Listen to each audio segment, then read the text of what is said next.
Hello everybody. Thanks for joining us for this epic MarcoTV rerun. This is one of my favorite episodes. We had pinball technician special guest David Volansky from California join us. He's one of the coaches for funwithpinball.com's online repair clinics. He is a brilliant individual and does a really great class on how to read schematics. It's an important thing to know when doing pinball repair if you're working on electronics.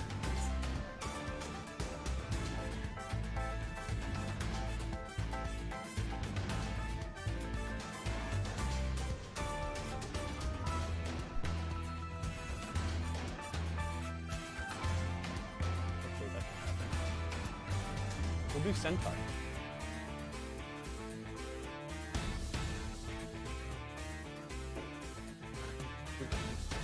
The Spanish or Brazilian game.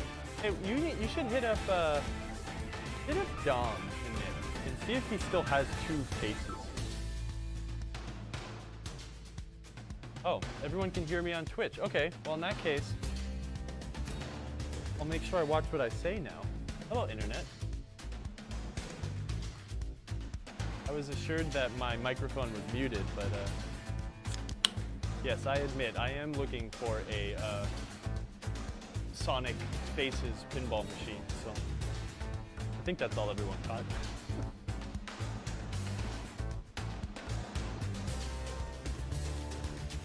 Okay, I'm hydrating. This is an awkward setup because I've got too much stuff in the studio area, the shooting area of this building. I can read the chat. It's Dig 71. The music promises an exciting. I miss Kyle already. Music, so I sure hope it's exciting. I think our guest is going to be able to teach us all something very exciting, or at least stoke the fires of curiosity to help you continue learning about these exciting pinball games.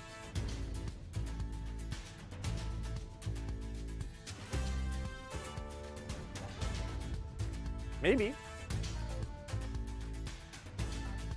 No, yours isn't, but mine is. I could mute mine, but I'll just keep talking to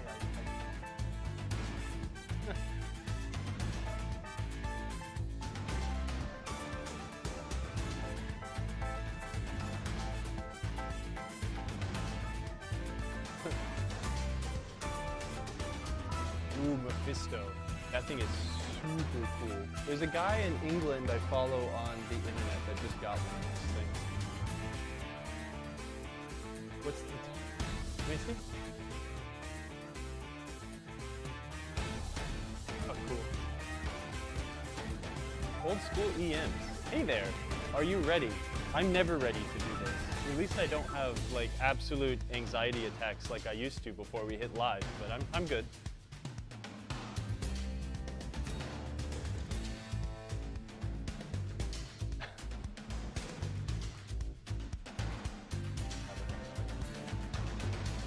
We're ready. So, yep, I've been talking to everyone. Don't worry, I don't think I said anything bad. Let's start the show, come on.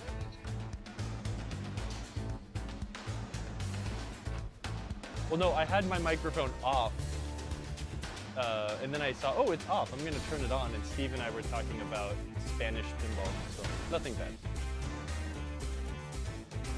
We weren't talking about burning it down the system and,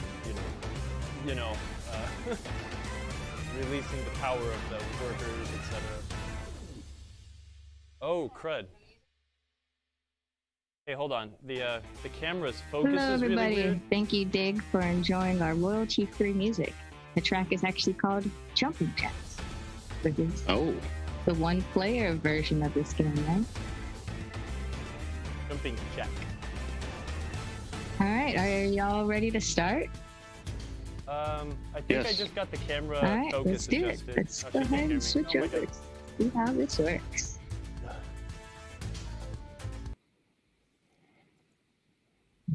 Oh, layers. Oh, layers. What's lame? Hello, everybody. We are back, and it's episode 66 of PinTech Live, and the long-awaited episode, our favorite time of the day. It's time to learn how to read schematics, which is super important for electromechanical games. And we have the awesome genius GrumpyEMDoctor, as you know him on Twitch, David Volansky here with us. Oh no, I have to change your lower third. I was gonna say you got my name spelled wrong. That's crazy because I spelled it right in everything else. I know you did. So it's just one of those days. So we are prepping for Southern Fried Gaming Expo, which is coming up next weekend. So when we do PinTech Live next week, y'all, it'll be watching us set up a bunch of truss and a bunch of Stern games over in Atlanta, Georgia, and hopefully we'll see some of y'all there. It should be a really good show. We're really excited for it. So without further ado, I'd like to introduce David Volansky. I'm gonna work on fixing your lower third. And Kyle, how's it going? It's good. Everything's great. We're here on Thursday with Pinball and David. Well, welcome to the show, finally. Thanks for having me. No problem. This has been a long time coming. Only a few reschedulings here and there, but, you know, better late than never. We probably started talking about it in March, scheduled it in May, couldn't, then I had a conflict come up, and, well, finally here we are. Well, I'm glad, because we've got like half story time, half something to learn here, which is going to be really cool. I met David through the Pacific Pinball Museum in Alameda, California. Once it is safe and comfortable to do so, everyone really does need to take a pilgrimage out there because it is the truest and the best pinball museum in the country. You heard that here first. But no, it's a really wonderful place, and David is one of the stewards of the amazing stuff that goes on there. David, what got you into pinball? Well, you know, I played pinball as a kid. We would go on vacation each year to a place outside of San Francisco, Russian River up in Guerneville. And it was kind of a vacation. It was a common vacation destination for a lot of people in San Francisco. And we started staying at a place that had like a rec room with a pool table or something like that, and they had pinball machines. And I just took to it. I remember very dangerously standing on a metal folding chair because I was like a little kid, and I'm playing pinball, and I would save my dimes or nickels all year so that I could do this. And, you know, at some point I would find other games I could play closer to home. I went to like some sketchy places. It was kind of odd that I got away with that, but I didn't do a lot of it. It was mostly a kind of a vacation thing. Always wanted to own a pinball machine. Just, you know, it was just not going to happen.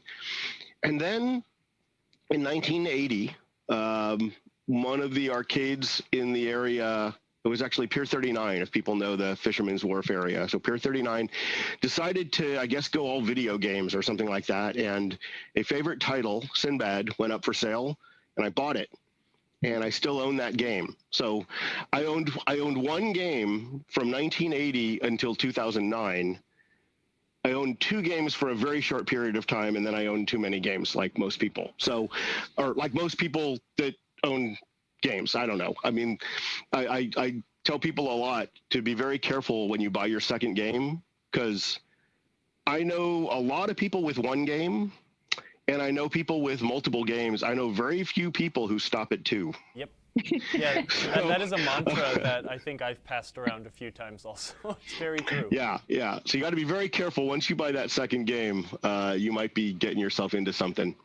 But so, you know, I played games, you know, when I got this game in 1980, I didn't know anything about fixing it. Every now and then I would have to open up the back and reattach some connectors. I lived out near the ocean, so there was a corrosion problem with the edge connectors. Somehow, as a kid, I was a teenager. Somehow, as a kid, I replaced the drop targets in that Sinbad, and I can't remember doing it. This is not like a simple thing to do. and I did it. So I must have had some aptitude then, but I really wasn't diving in. Then, years go by. I would play pinball every now and then. I really wasn't into it. A friend of mine in 2008 calls me and says, "Hey, there's this show up in Marin." And that's what I had heard of the Pacific Pinball Museum before, but this was their second annual big expo. And I showed up on the Sunday and I was just blown away. There were so many people still into pinball, so many games. It hadn't sort of sunk into me about electronic games versus electromechanical as much, and then they also had these lectures, and I was just so taken by the lectures. I was way more into that than even just going out and playing. And the following year, I blocked out my whole weekend so I could be there for 3 days. And I think it was in 2010, I'm finally volunteering, and I tell the volunteer coordinator, I wish I could fix them, but I guess I'll do whatever you need me to do. And I would walk around and make sure the doors were closed, stuff like that. So it was in 2010 that I knew I wanted to learn how to fix them. And it really had kind of sparked this interest. And it was probably more in 2011 or 12 that I was finally able to convince people at the Pacific Pinball Museum to kind of take me in and help me kind of learn this. It's still kind of a challenge to figure out what to do with people who are interested in learning pinball, but I was very persistent. I got in there. I was learning some there. I learned a lot online. Thank you, Clay Harrell, for pinrepair.com. It's an invaluable resource. There are more things online now than there were then. But reading through that at the Pinball Museum, I also knew some collectors in the area that had EM collections that needed work, and I would learn on their games. And it was probably in 2012 or 2013 that I bought my own first deep EM project. And that was a great learning experience, kind of going through a game. I need to go through, it's been a long time. It's kind of buried in my garage, but I need to go through it again because I've learned so much since then. I didn't do it right the first time. What game was that? So Space Mission? That's Target Alpha. Target Alpha. And I guess part of what I wanted to be able to convey in my own background as people are here kind of learn about schematics and learn more about EMs is, in spite of the gray in my beard, I'm in my 50s. I did not fix these games when they were new and in arcades. This is a relatively recent development that I've learned how to do this. And I do some work on solid state games, but I'm really at home with electromechanical. I finally have worked on them enough that I kind of understand intrinsically how they work. I'm always dependent on the schematic because every single game is just a little bit different. People always ask, what's the startup sequence for EMs? Well, it's different. There's every game does it a little differently. There's no one key to give you to get your game working. But when you've learned basically how they work, when you've learned to read schematics, when you've learned sort of what the mechanisms are supposed to do and how they're supposed to look and feel, if that makes any sense, you can walk into or up to a game you don't know, and you can diagnose a problem and fix it. And I've been able to translate that onto some foreign games where the mechanisms are sort of a different version than the things I'm familiar with. Sonic games look just like Williams games. That's not a problem. But I've worked on like a Playmatic game or a Racel game, and they've sort of copied the others, but not with interchangeable parts. And, I sometimes get into a bind because I'm looking at this stepper and there's something wrong with it, but I've never looked at another one quite like this. So, with a schematic, I'm usually able to get my way through. I don't think I've had to give up on something yet. The power of being able to read schematics, which is very difficult skill. I started learning how to read schematics from the Fun with Pinball EM Repair Clinic, where David is a coach. David, for those who don't know about that clinic, I'll drop a link in the chat, but can you talk a little bit about that and how you got involved with them? Yeah, so when I met Kyle, we were working on this show called Shoot the Moon. It was sort of not an annual follow-up to the Pacific Pinball Museum's big shows, but we had a new space. We had space to do a show. We set up a show and we did a show there. So that was part of where I met Kyle. But I also met someone there named Mark Gibson, who is the man behind Fun with Pinball. And he, in addition to everything else he does, I mean, I'm not going to try and get into all of it. I'll miss too many things. He has this transportable set of exhibits showing components of electromechanical pinball machines sort of taken out of the game. And he's got buttons where you can sort of run them by hand. You can watch what's going on. And so that was my introduction to Mark. And, we've stayed in touch over the years. I don't think I had seen him again until recently. But when COVID started and everyone was stuck at home, he says, well, people are stuck at home with broken games. Let's see if we can help them fix them. And I think he modeled this on something else he had seen successful online, but started having these online sessions, has technicians come in called coaches, has people at home with broken games come in and get cameras set up and everything so that we can kind of see them and see their game, whatever.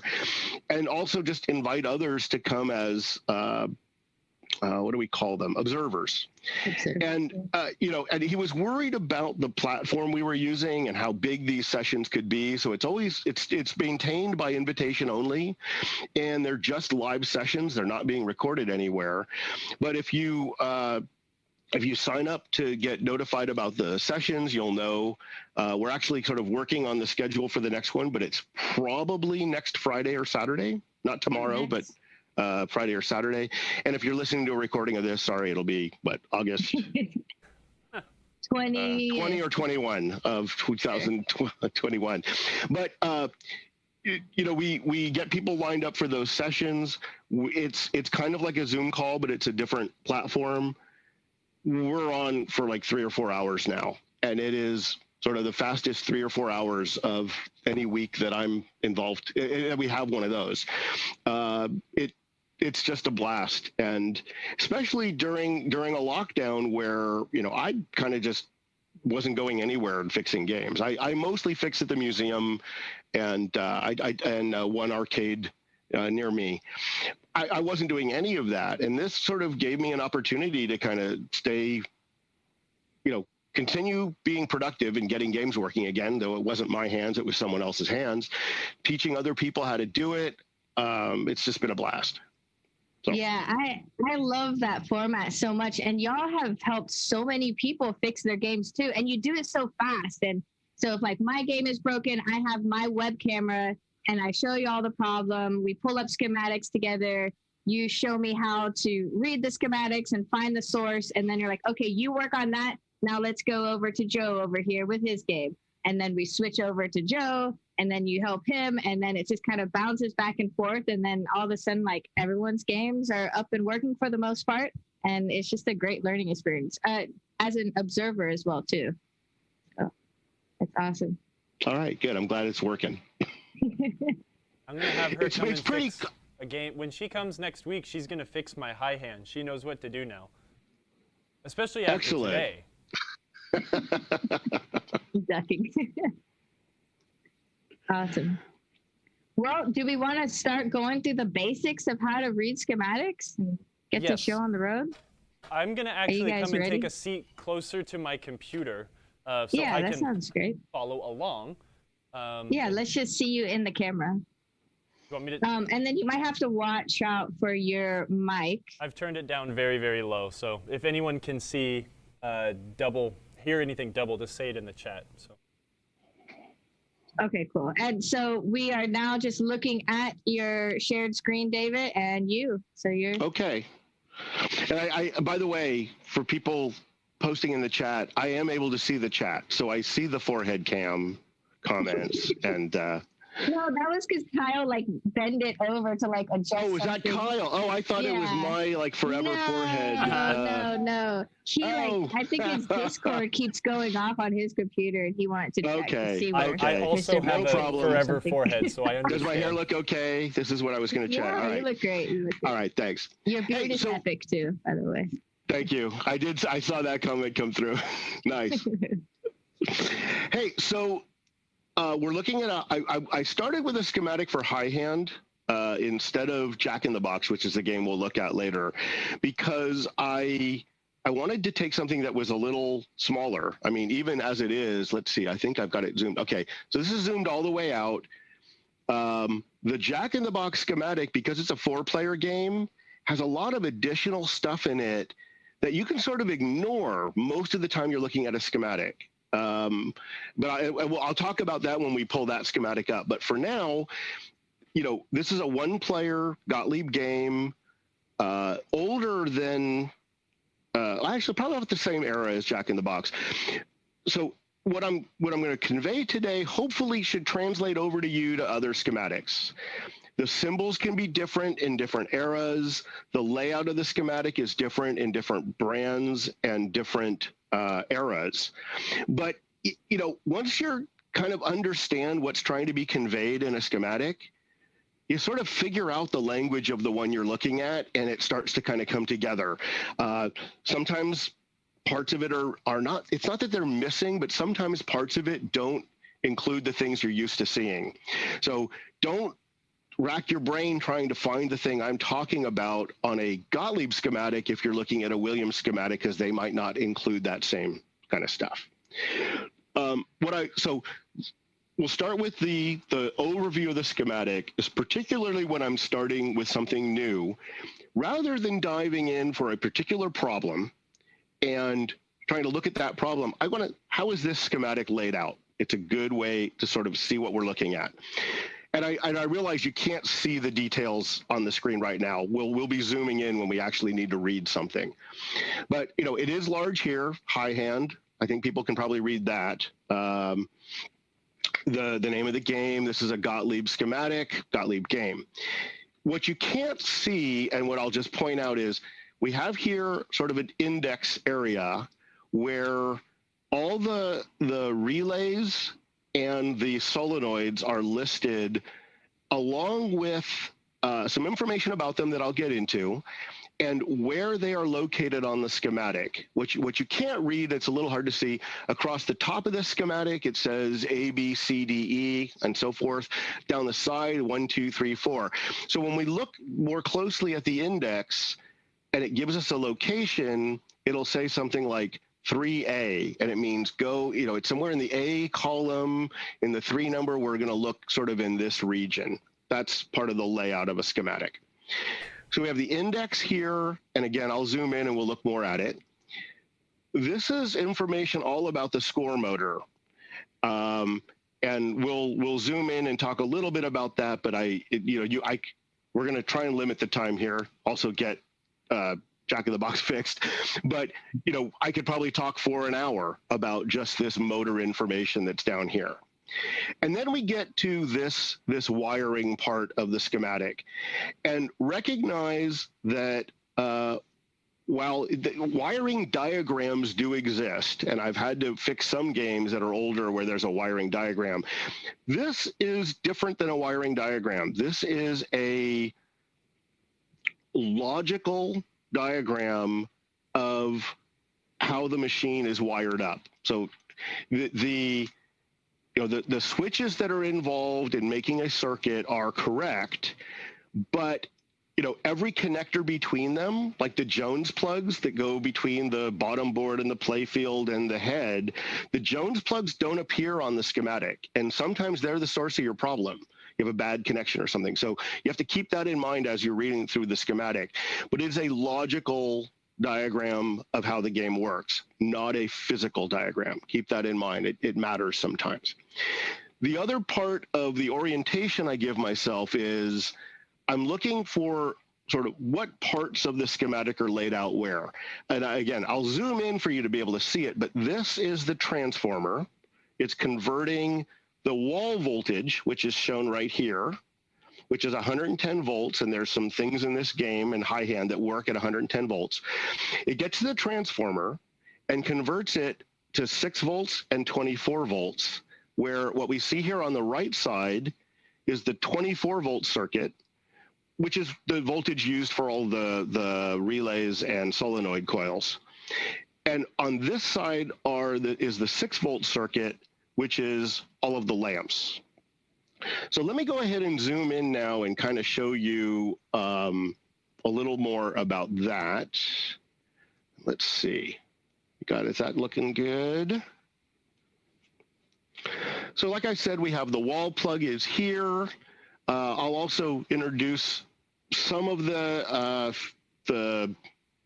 figures to you, though I probably won't talk about every single one of them today. A lot of times you're not gonna learn this all at once anyway. But these squiggly lines here are an electromagnet of some sort. It can be either a relay coil, which is going to, move some armature that's going to change the state of a bunch of switches. We can have a whole separate discussion about what is a relay, but it's a way that you can energize an electromagnet and change the state of switches. Or it could be a solenoid, like a flipper has a solenoid. It pulls a plunger in and causes some mechanical action to take place. And actually, a bit of trivia, most people don't recognize this when you're looking at a Gottlieb schematic. If you're looking at a relay coil, the squigglies come in from the top. They loop down from the top. And on a solenoid coil, they loop from the bottom. Huh. I didn't even notice that for years of reading these, and then someone pointed it out, and I'm like, oh my God, look at that. That's funny. Also, here we've got the transformer, which it's drawn as a bunch of coil-looking things. The way a transformer works, it is a bunch of windings of wire. So it makes sense that they show it that way. This is not a bunch of coils. This is what a transformer looks like on your schematic. Another notation here are these little sort of sets of vertical lines with or without a horizontal line through them. These are switches. So it's some set of metal that are brought into contact or they come back apart. If it has a little line in it, it's a switch that's normally closed. If it has if it doesn't have the line in it, it's normally open. The concept of normally is a little weird. People ask sort of, what is the state of the schematic? And let's see, does this one actually document it? It's rarely written on a schematic, and it might vary from schematic to schematic. I've become less dependent on that in general. I'm using the schematic more to kind of see what all the switches are rather than what state they are in the state of the schematic. But in general, a schematic documents a working game where you have started a new game, the ball is in the shooter lane, and you've unplugged the game from the wall, which is a very weird state because that's like not the state the game is ever in when you're playing it, right? So there are some things that would, for example, be on almost all the time that are documented as off in the schematic. So don't get too hung up on normally open or normally closed. You're going to kind of look at all the switches that need to be closed to make something work, and that's kind of what you're focused on. All right, let me cover a few other pieces here. Let's see. Also, do note, switches are one of the diagrams that's very different from different manufacturers. They're not always these two vertical lines. And in fact, if people know electronic symbols, that kind of looks like a capacitor, and it's not. It's a switch in the context of this diagram. Let's see. You've also got wire colors that are noted here, blue, orange, black, red. There is a part of the index that makes sure you know how those abbreviations work. Also, I should say, Emoto and Kyle, you guys will interrupt me. If you have a question, if you see something in the chat, people should put in the chat if I need to stop or slow down or speed up or Help me get this right. Help me get this right. Yeah, you're doing a great job. I'm learning so much. Okay, thanks. Okay. So, and each switch also has sort of a label for where do you find this switch. This is the on-off switch. This is just the little button on the or toggle on the bottom of the cabinet. This switch is part of the S relay. And again, over in the index here, we'll see the S relay is the start relay. Okay. And then we get to motor switches. It's a whole, I don't want to get too deep into that, but there are, I don't know, 50 switches on the motor. This is helping you guide you to which one you're looking at. And on, you're going to use the wire colors to make sure you're looking at the correct one. This symbol here is for a fuse. Let's see, another symbol I wanted to show. Well, while it's on the screen here, this symbol here with the M in it is motor. That's the score motor itself. And let's see, I had said to you this lamp circuit. So again, the power comes in. This is the 110 volt side of the transformer. 25 volts is how it's documented here. This is where all the coils are. 6 volts. Well, where does this go? So we're going to follow these two lines up. And what we have up here are all the lamps in this game. And again, we're looking at high hand, not Jack in the Box yet. You got 2 different fuses. And if you remember in your electromechanicals, there's a fuse for the lamps in the head or the back box of the game, and another fuse for the play field. Part of that is because, with a lower voltage, there's higher current. I'm not going to get into all the electronics that you need to know for this, but this is a 15 amp circuit let me see. Okay. Here's a good test for all of us. We have 2 different circuits, right? So there's a 10 amp circuit, and it follows this line. That 15 amp circuit follows this other line to up here. If we look at what lamps are on this 10 amp circuit, so we have the coin chutes, the stuff in the front of the game, name and scene lights, and it's nice, they actually tell us that there are 15 lamps if you're trying to find it. Score illumination lights, the match light. This looks like the head. This is the back box of the game, and the coin chutes, which is kind of funny that they threw that in. They had to put it somewhere. And then this 15 amp circuit. So if we look up at the top half of this, this is all the stuff on the play field. Oh, wow. So that's, so now we've gotten even better orientation. We've got, well, this part down here is the back box, and the stuff up above it is the playfield lamps. And then, one thing that's just kind of, I'm seeing it here on the screen. I'm going to point it out. So there's a switch here that runs, along a power rail. I guess I should have said, in a more, let me find a nice basic example here. Here we go. There are 10x bonus lights. This is a symbol for a lamp or a light bulb. In order for this light bulb to be turned on, the B relay has to be energized. Whatever B is, it doesn't really matter, but the B relay gets energized, it closes this switch, and that completes the circuit to this lamp. I'm hoping that just makes sense on its own. If I have to sort of explain that, well, you've got power on this rail, and you have power on this rail. If all the switches are closed, the thing that is considered a load, these weird new terms that don't matter really when you're fixing a game. It could be a light bulb, it could be a coil. I'm sure there's something else, a motor. To get that thing to turn on, all the switches have to be closed. So to make this light turn on, this switch has to be closed. But I was also noticing one other switch along the rail.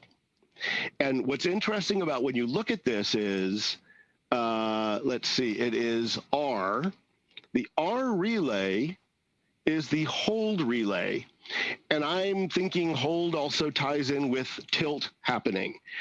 This is the switch all by itself that makes your whole playfield go dark when you tilt. The back box stays lit, but the whole playfield goes dark. One switch right here. It's a pretty important switch. If your game's working, if everything in your game is working great, except there's no lights on your playfield, it could be this one switch, or it could be this one fuse. It is not because all of these switches are failing. Like, that just doesn't happen. It's usually one thing that's failed, right? Okay, so that tells us a little bit about lamps and how a circuit works. We do have a question about the lamp icons. Okay. Obi asked, what's the deal with the lamp icons above being turned on its side? Does that indicate anything in particular? No, I think they were just trying to. It made it easier to draw the diagram. I've never even noticed that before. No, I don't think that has any importance at all. And in fact, it's kind of funny. First of all, you can see these lights are on all the time as long as the hold relay is on. That R switch down below, and though they say the playboard illumination lights, we call this general illumination as well, or GI, and it says there's 14 of them. They don't even draw all 14, but they do draw a lot of them, so you know there's a lot of them. They don't always do that. Sometimes on switches, they'll say, you know, this switch needs to be closed, and by the way, there's 14 of them, or something like that. And I once got tripped up because it was a reset. It was a part of a reset for a game, and they had drum reels, or the way they were referring to score reels, they call them drums sometime. And it said, I gotta come up with a number here, 17. Okay. I was ignoring that 17 because I already know what that means. That's all the score reels have to be at 0. And I had checked every score reel till I was blue in the face. I couldn't figure out what was wrong. And finally I noticed 17. There's only 16 score reels. What's going on? And it turned out there was a score reel mounted under the playfield that was a stepper keeping track of something that also had to be reset. That was the thing that was failing. And it was just that little number 17 that was sort of the hint that it's not just the 16 score reels in the head you're looking at. Where is that 17th one? So, you know, this number probably doesn't matter too much. It's, you know, there's a lot of lights on the playfield that are on all the time. But sometimes taking note of this number is very important. Yeah, I didn't think about that. I did run into a game. I don't see that very often, but I was working on a Williams star pool, and it had a score reel underneath the playfield to work as a 10-step stepper. I thought that was funny. I don't. Yeah, it's. I've seen it where it sometimes even shows through onto the playfield.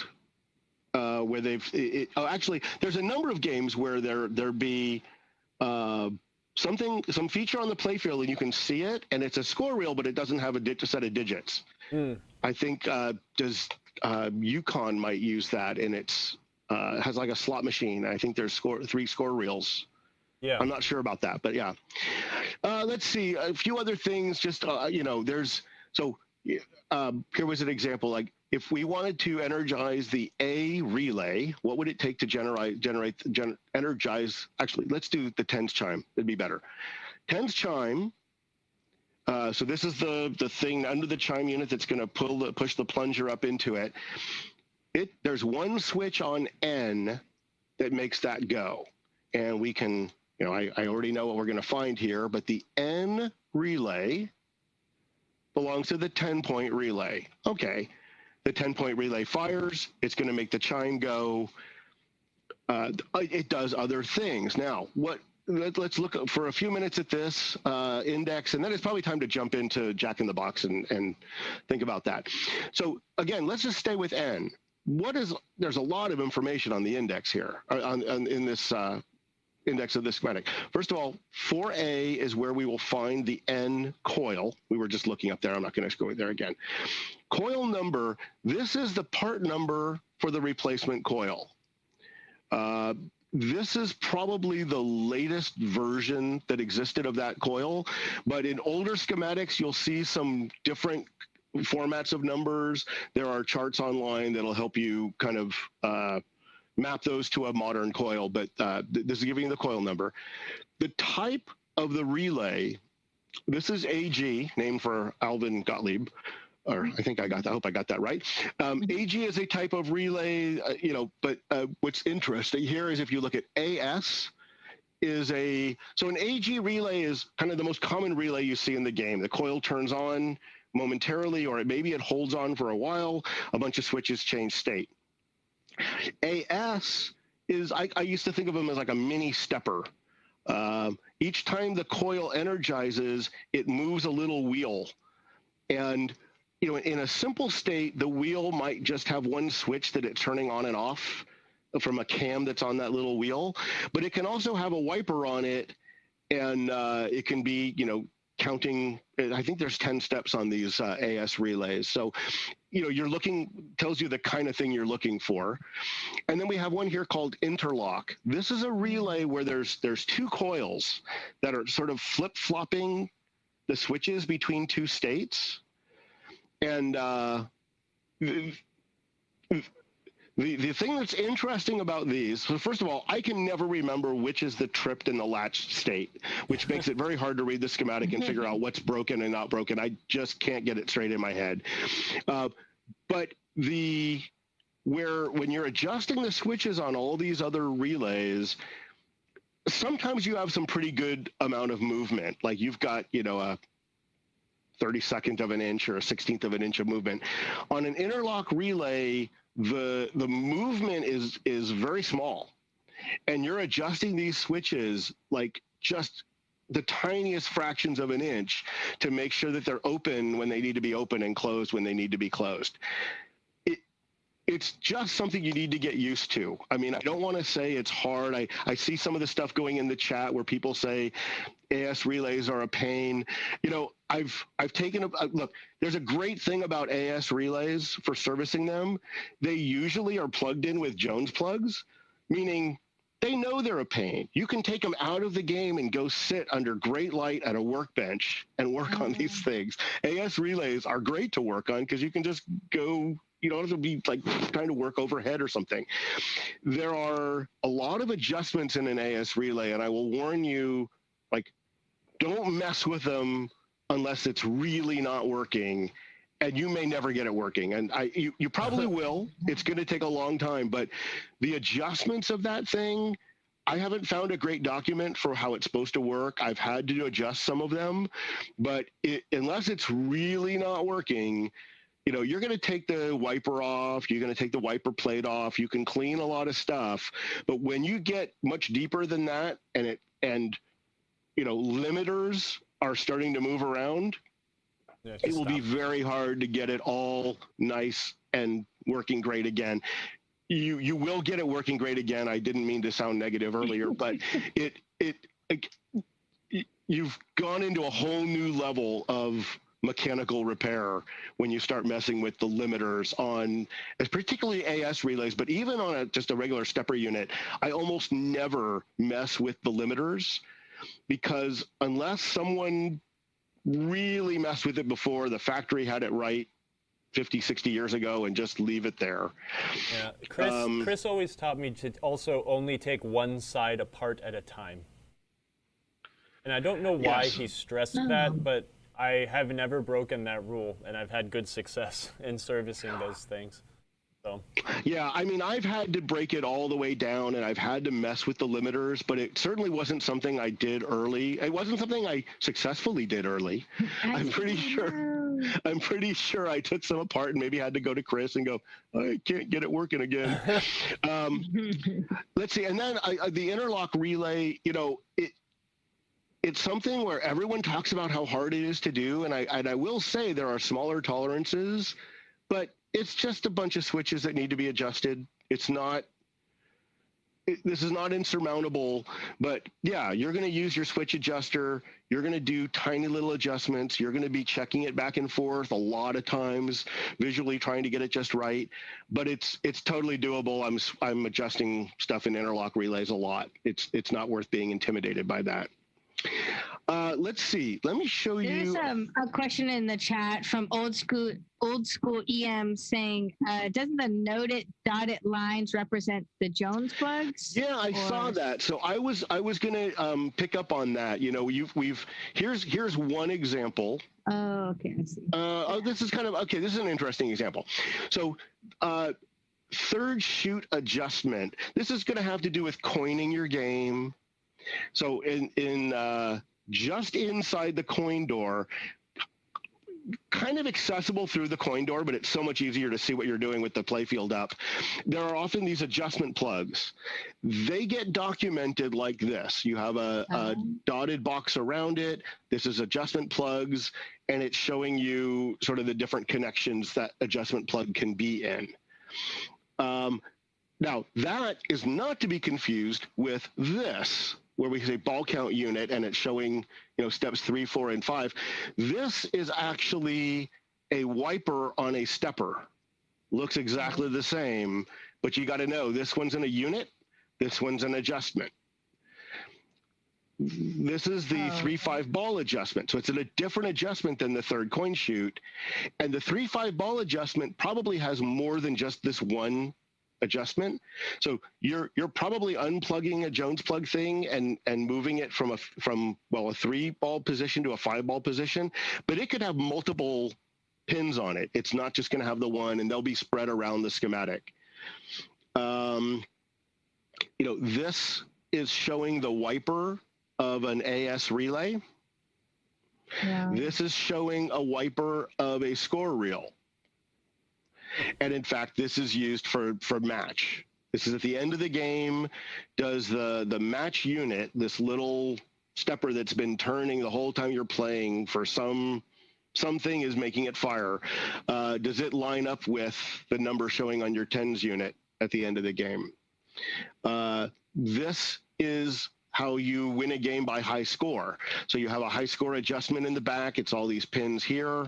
You have the 10,000 reel. You have the 1,000 reel. This is kind of, it's not the most challenging part of the schematic to read, but it's a little more advanced than, you know, where I wanted you to say, look, to make the tens chime, coil, fire, you need to close this switch. It's a very simple case of what you're trying to do. You connect the left line to the right line, and if they can connect, it goes. That's the best way to put it. Yeah, that's all you're really looking at. So, left kicking rubber, we call this a slingshot now. They show two switches. They're actually both in there. If you look at your slingshots, there tend to be two switches that stick up through the playfield with a kicker in between them. If either of those switches gets closed, the kicker will go, right? There's a special way they draw a flipper with its end of stroke switch and sort of showing two-ish coils. Again, whole separate lecture for flippers and end of stroke switches. And then the one other thing I wanted to show, just like that R switch on what I call the power rail for the lamp, there are switches on the power rail on the coil side, and it separates. So here's like that same hold relay. So everything below this works even if you've tilted or before you've started a game, and it tends to be things like if you tilt, the pop bumpers stop popping, but the saucers that can catch the ball still need to kick the ball out. So saucer kickers are below, I'm pointing to my screen like you guys can see that, are below this R, right? They're going to be down here, and all the starting a new game is down here, and all the stuff within your game is up above it. But you've also got a switch here on the ball count unit.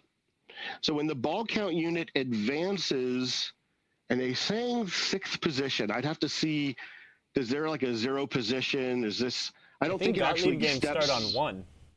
Yeah, so I'm wondering, does this have a position after ball 5 that is game over? It's a little weird to read that and not be able to look at the game and tell you what it is. I will say the 0 position is part of reset. And this switch, so here's where we get to the normally open, normally closed. This switch is normally closed when you're playing a game, which means on ball 1 or higher. The 0 position, I think, is prior to ball 1. So this game actually resets the ball count unit to a 0 position. And when the ball is shot into the shooter lane and lands there waiting for you to plunge it, that's when it steps it up to 1. Yeah. And that's when this switch trough, gets closed. The switch in the trough causes the ball count unit to advance. So when you reset the game and you're waiting for ball 1, the ball count unit is actually at 0 during reset. Or as part of reset, it goes to 0. And when the ball on a Gottlieb game is shot to the shooter lane, there's a switch there it closes that advances the ball count unit to 1 and closes this switch.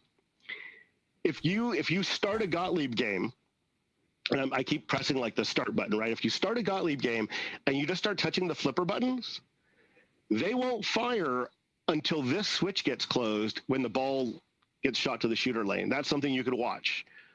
We could try that. Actually, I'm not sure jumping jack works that way, or Jack in the Box, sorry. I think it does.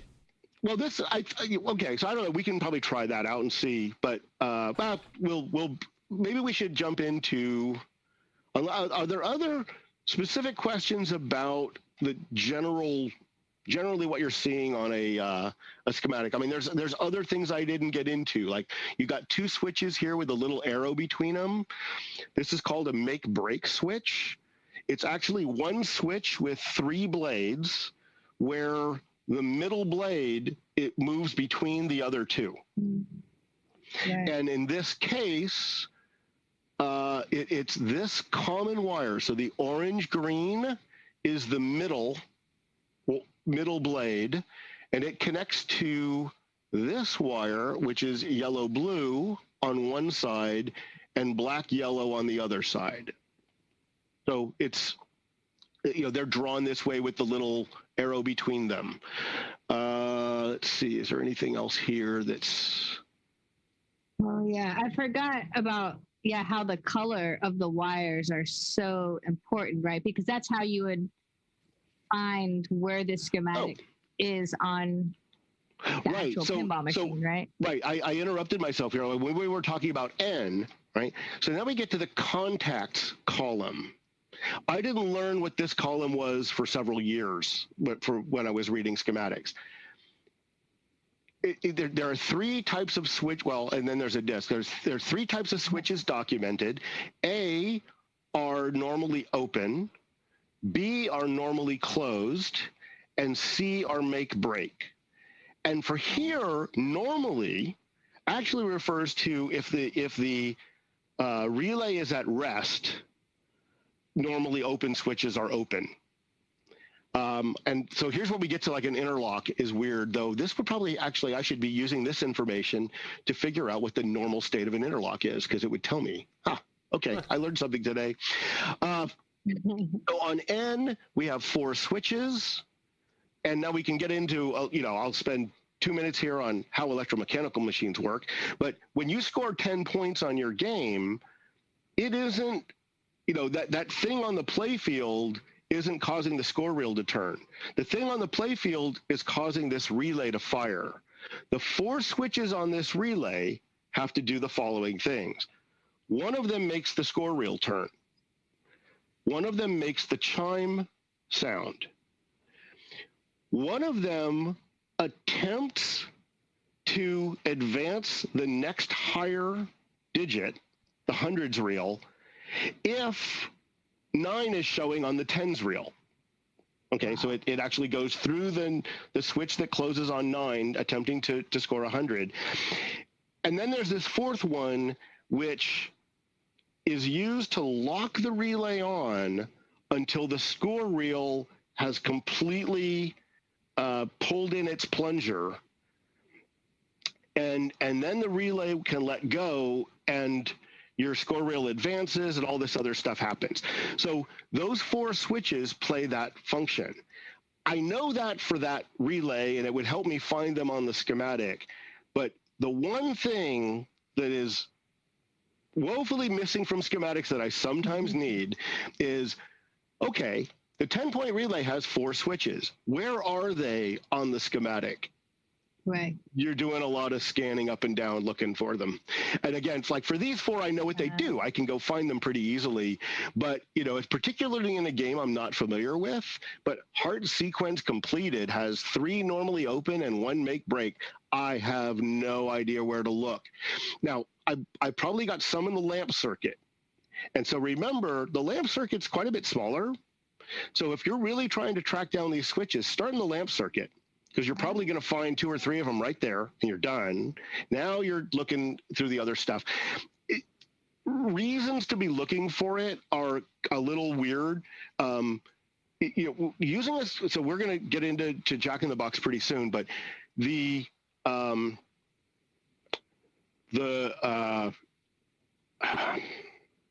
lost my thought because I read the chat. Shouldn't do that.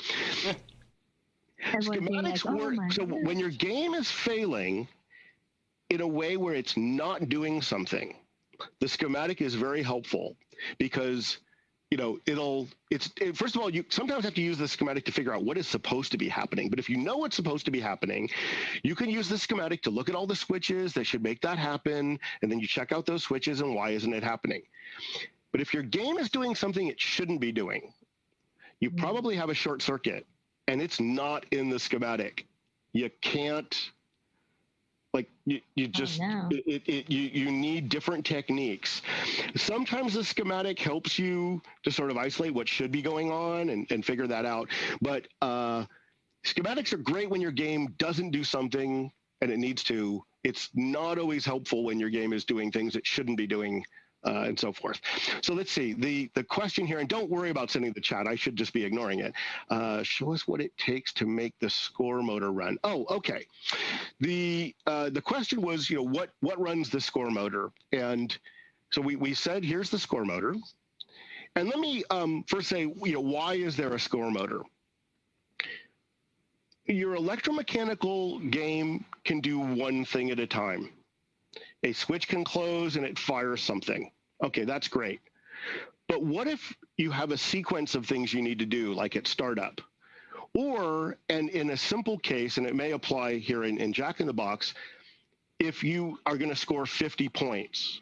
So your game can't actually score 50 points. It can score 10 points 5 times. The way you score 10 points 5 times is you have a relay that is going to turn on for 50 points, and it's going to lock on for some period of time. And while it's on, the score motor is going to run.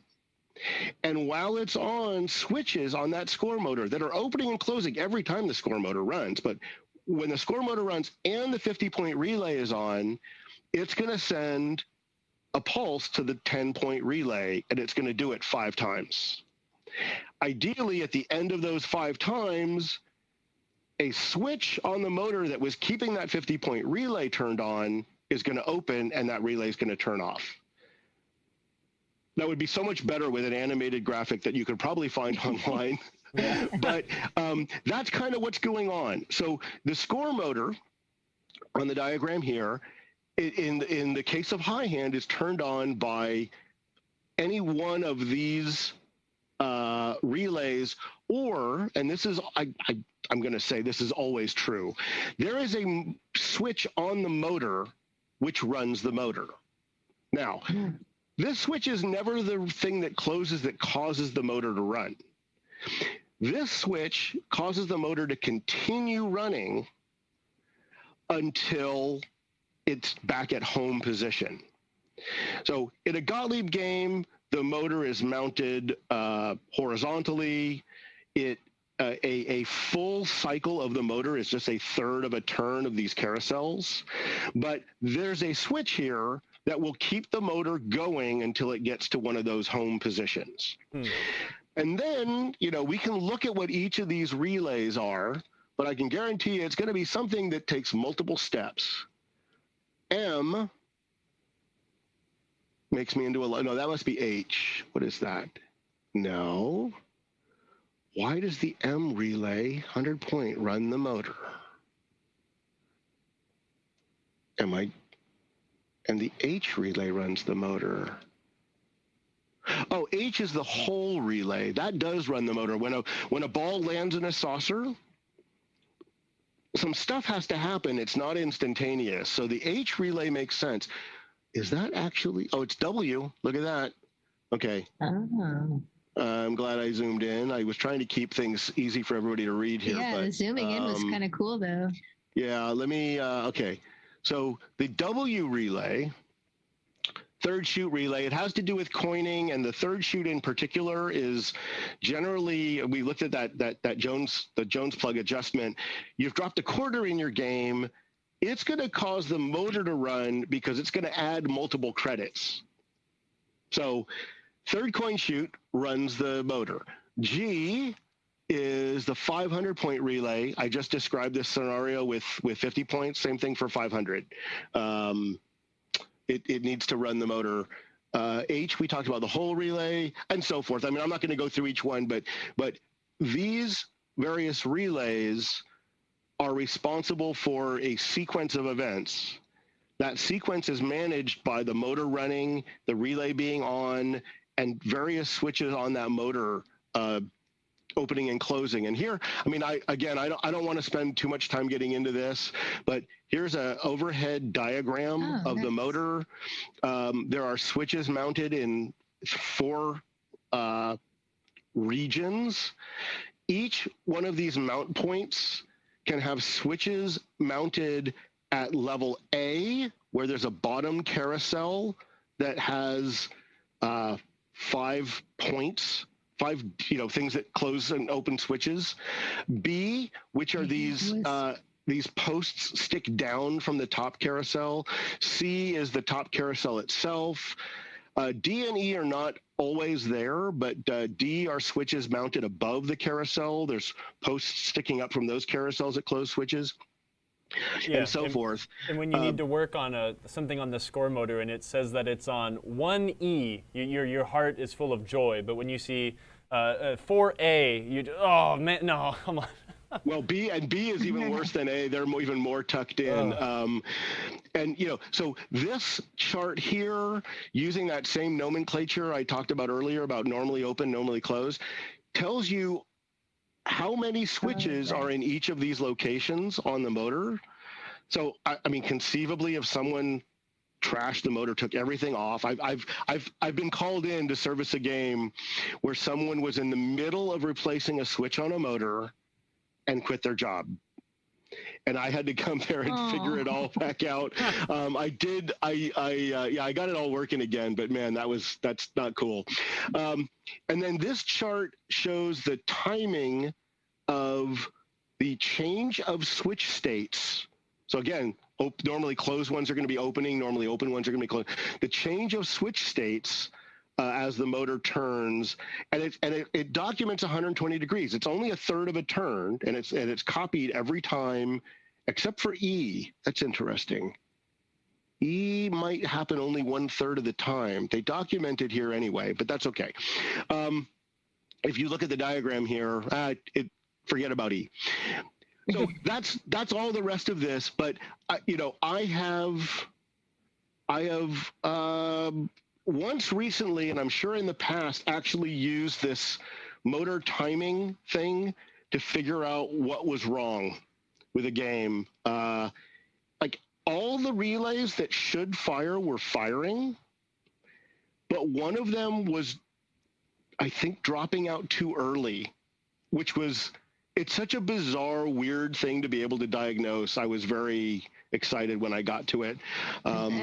I was actually helping out someone who is often in the audience for these, so I don't know if he's here today. I haven't noticed. noticed a post from him, but no, that was. I mean, I was really satisfied when I figured that out. I mean, he was working with me in like a chat session kind of thing, and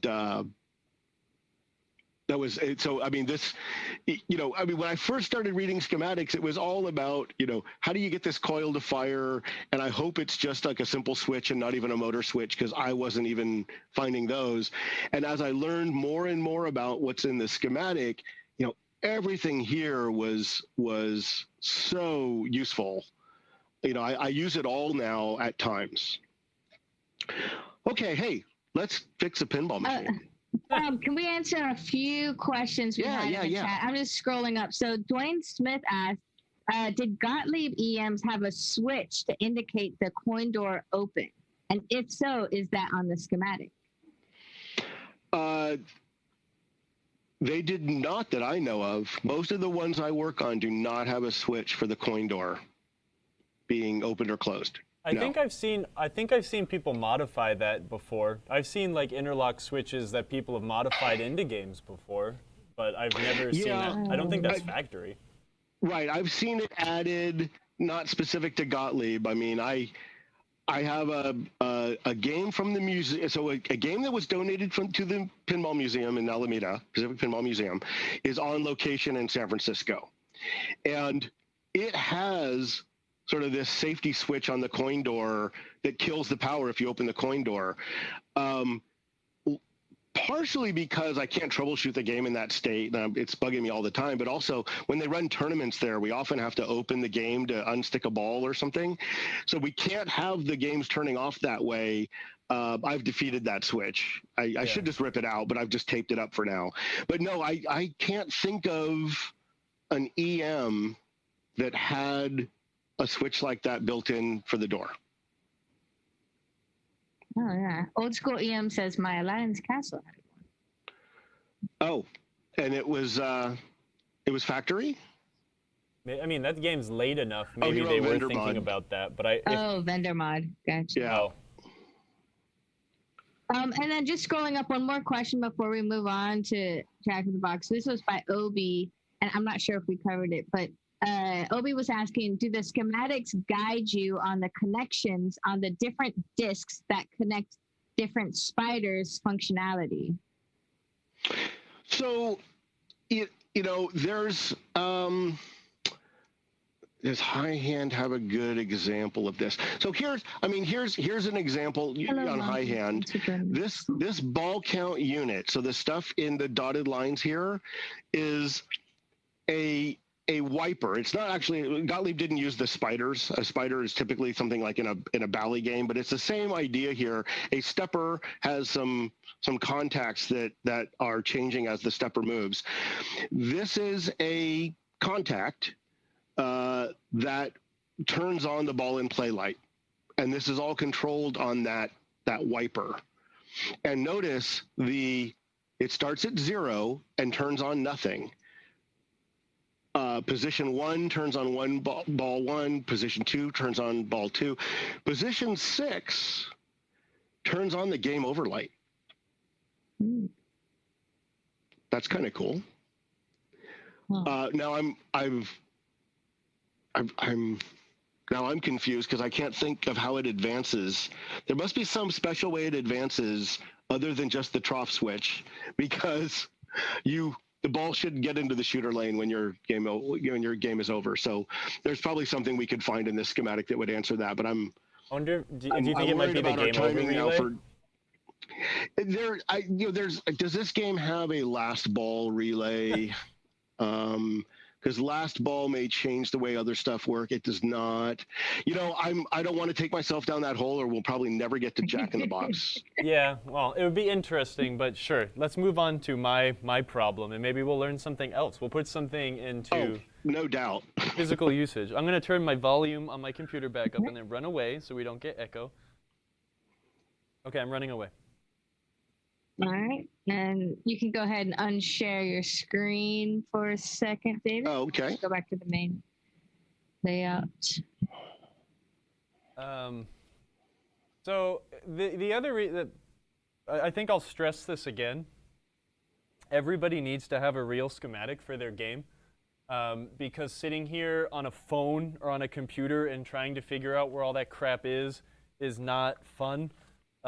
Having a real schematic where you can unfold it and lay it down somewhere and look at it in all of its insane glory is so much easier. Oh, that's beautiful. So if you own an electromechanical game, you need a schematic. You do. I have no sympathy for people that don't have schematics and it takes me longer to fix their game because I have to try to figure out what's going on. So, yeah. This one's actually really hard to read. I should probably get a better one, but it'll do. So, shall we try to figure out what's wrong? Where would you like me to start, David? Would you like me to tell you what I think is going on? Well, okay. So I mean, if everyone here has either, they're probably worked on their own game or they wouldn't be here. But if you're working on someone else's game, I much prefer hearing what is the game doing wrong? Like, just from a player perspective, what's not happening correct? Don't tell me what you think is broken that's causing that, because I will sometimes take the bait and I could waste an hour or two trying to solve the thing that's not a problem. Yep. Like, just tell me what it's doing. Yes. What it is doing, getting 50 points. Sometimes it does not score 50 points correctly. Sometimes I will get 50 points. Sometimes I will not get 15 points. Sometimes I will also not hear the chime go 5 times. Okay. And otherwise, everything's working great. We're in good shape. So, as far as I can tell, yes. Pretty easy. Now, this game also has some other ways that it does, denominations of more than just a single, 10 points or 100 points. So my question is, does it do 500 points correctly? And does it do 3,000 points correctly? I'm sorry, there's 50, there's 500, there's 300, and there's 3,000. I don't know if there's 300, but there's definitely 3,000. I did look. So first of all, maybe we should scare them. Well, you'll see it on the schematic when we show it later. But I can tell you now, the schematic actually says one relay is labeled 50 or 5,000. 50 or 3,000 points. And the other schematic is labeled 500 or 300 points.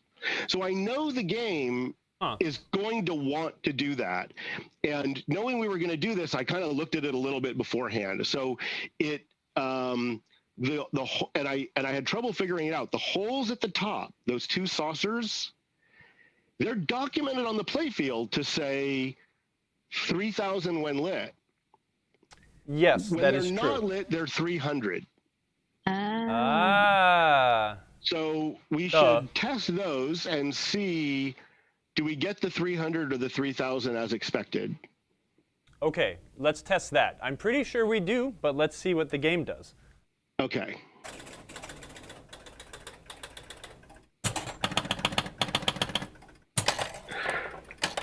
I love the way that the game just hammers that bonus countdown 10 times really fast. It just sounds so good.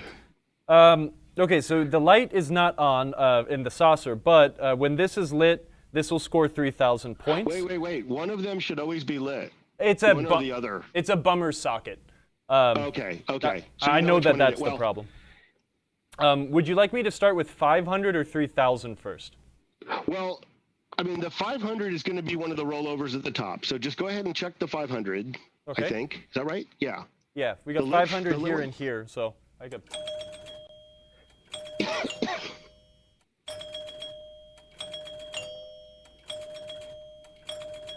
It's pretty reliable. Sounds reliable. I can't see the score reel as well, but... Yeah. Oh, yeah, I think the camera's in the perfect position on that player 1 score reel in front of it. Which one is? I can move some cameras around. No, it's okay. You just tell me what is happening. Yeah, no, we've got 3,000 points now on the dot, so 500 seems okay. So 3,000. So 500 works. Try the 3,000 and try the 300. So now we're at 6,000, 9,000, 12,000, 15,000. So that seems pretty reliable. Okay. Let's try 300. Let's see. 600, 900, yeah, it's 200, 500, so that seems pretty good. Okay. So now the other question about the 50 points is, so you say it's inconsistent. Mm-hmm. Have you tried it on player 2, 3, and 4? That is not something I've tried yet. Ooh.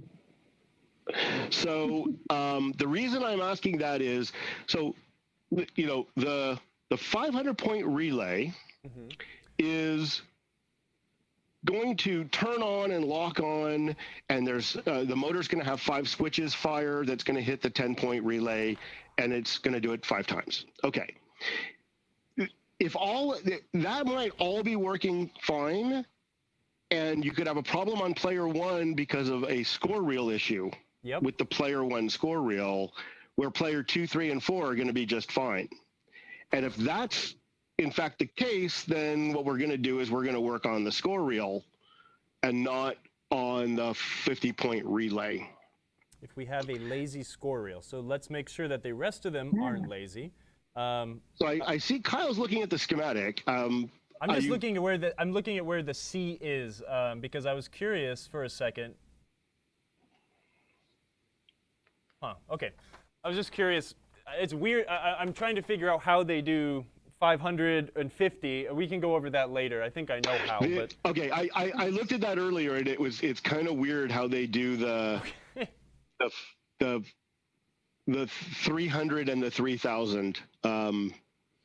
We will talk about that before we wrap up. Okay, well let's start. It's unusual let's what they start another do. player. Let's see if we can scoot this down into a physical issue as opposed to electrical issue. So Emoto, while Kyle tests this, I need to step away for a moment. I'm going to mute, no problem. And I'll be right back. I'm listening the whole time. I'm thinking, well, I could cheat and I could just step it up to player 2, but let's just score some points, drain the ball, counts the bonus down. We're breaking the 4th wall. Oh, wrong 4th wall. What 4th wall?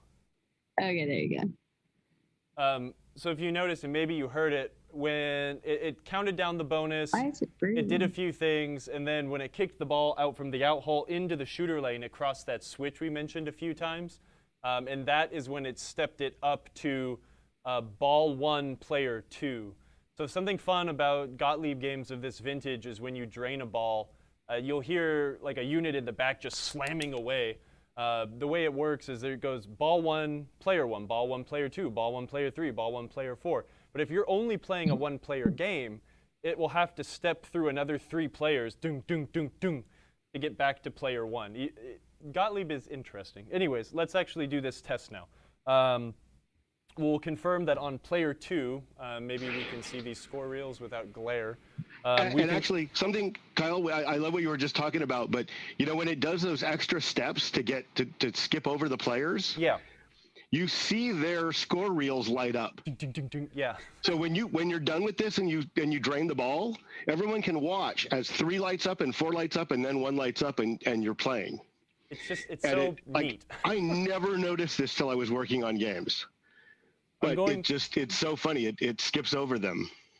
We'll try our 500 again. 1, 2, scores okay on player 2. We'll score the 3,000.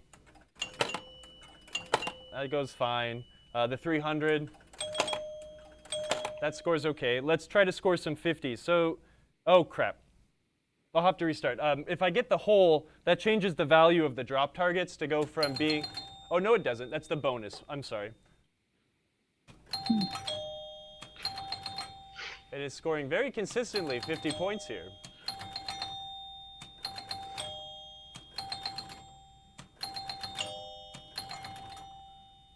Nice Gadoo's on a roll today with his jokes. All right, let's see. Now we'll go back to player 1. Look in the chat when you're And saying. then 2 or 3, 4, 1. That's kind of it's neat. I love EMs. They're great. Let's now let's jump back in and we'll see, because we're going to have some inconsistent scoring here is what we're going to find. And we'll find that most likely the tens unit needs to be given some love.